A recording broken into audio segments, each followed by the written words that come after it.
নেশা হয়ে গেছে প্রচুর। রাশিয়ান ভাবিকে ওয়েতে নিয়ে যাচ্ছি। এতদিন আমি ইন্টারনেটে যেটা করতাম পুরোটাই পুরো খাট আমি কাঁপিয়ে দেবো। ওতে খেললাই যাবি তুই স্যান্ডি সাহা রাশিয়ান বৌদিরে লইয়ে ওতে যাচ্ছিস মানে আমি তো হিসাব মিলাইতে ভাবতেছি না বাবা।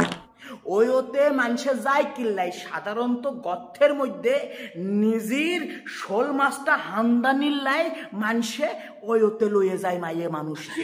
তাহলে তুই কি করতে যাবি, কোন স্বার্থে কি করতে যাচ্ছ?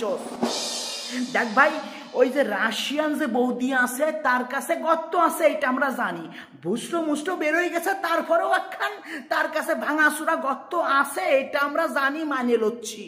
কিন্তু ওই গর্তের মধ্যে শোল মাছ ঢুকনির জন্য তোর কাছে কি শোল মাছ আছে বাজান? শোল মাছ ছাড়ি দে, সেলা মাছও তো সাইও তোর কাছে নাই। তাহলে কোন স্বার্থে কি বাল করতে তুমি হাতারে ওইতে লয়ে যাবে? জাতি জাতি জাতি জানতে চাই বাজান, জাতি জানতে চাই আমাদের। প্লিজ বল, এই হিসাব যে তুই আমাদের সামনে পেশ করছো এই হিসাব মিলাইতে তো পেনের কালি ফুরোই যাবে, তারপর আমি হিসাব মিলাইতে পারতেছি না। তুই প্লিজ আমার বল, আমি জানতে চাই যে ওতে কি করতে যাবি। বলা যায় না সুসার দাম খুব কম, সুসা